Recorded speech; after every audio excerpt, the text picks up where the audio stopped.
contains a hydrogen. So we're not bothered about the alpha carbon.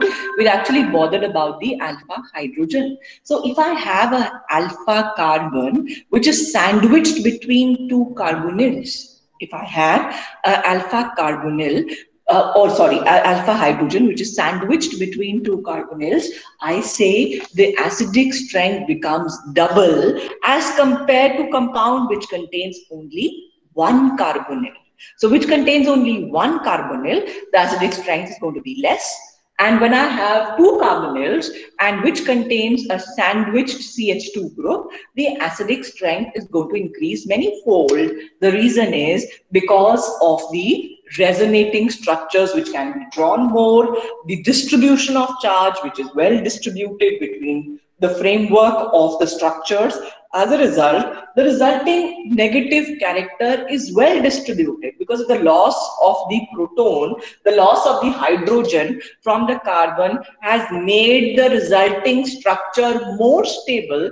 That is why we say that this is more acidic in character. So why do we say it is more acidic when I compare it with a normal acetone? I say it because of the fact that the resulting resonating structures are more stabilized. You can draw more structures and those structures are equally stabilized. They're actually distributing the negative charge very well so that the resulting negative character is not built up on one carbon or on any one oxygen, but it is distributed among a group of 5 carbon and oxygen framework.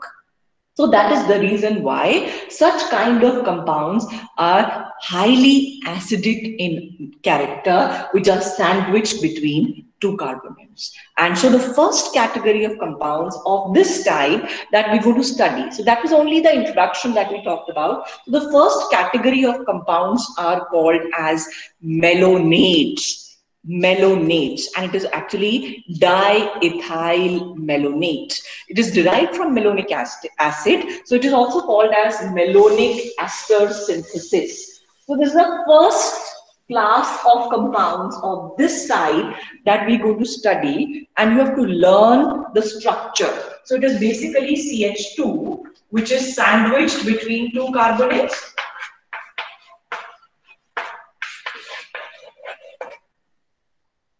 So if I have, this is called as diethyl melonate.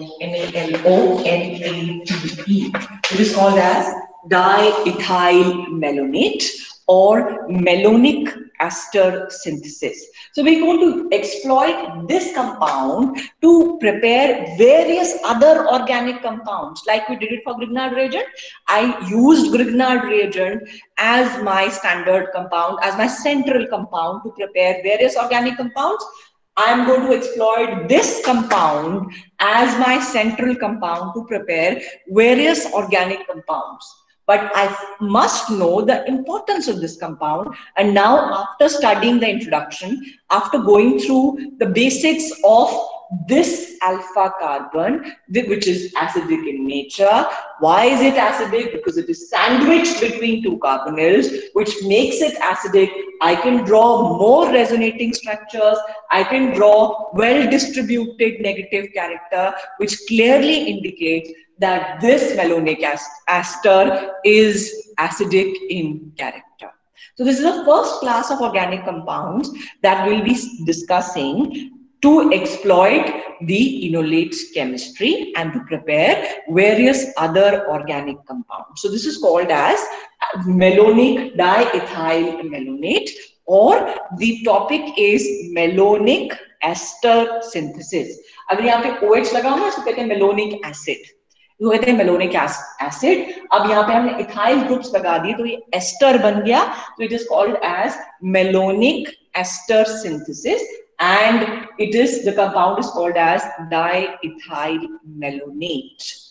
So now you can draw the resonating structures as we drew for the previous compound. So there are 3 different types of resonance stabilized structures which you can draw. The first is where carbon bears a negative character, and the other 2 would be where the oxygen bears a negative character. So let us try to draw the resonance stabilized structure. So if I'm going to extract the hydrogen, this is the alpha hydrogen with the base. So what I'm going to end up with? So I'm going to use a base to abstract the hydrogen. So the first structure is the carbon atom. The second structure would be,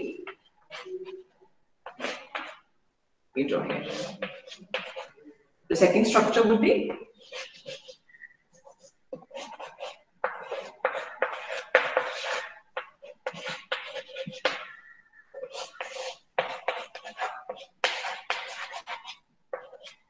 the third structure would be, now instead of this,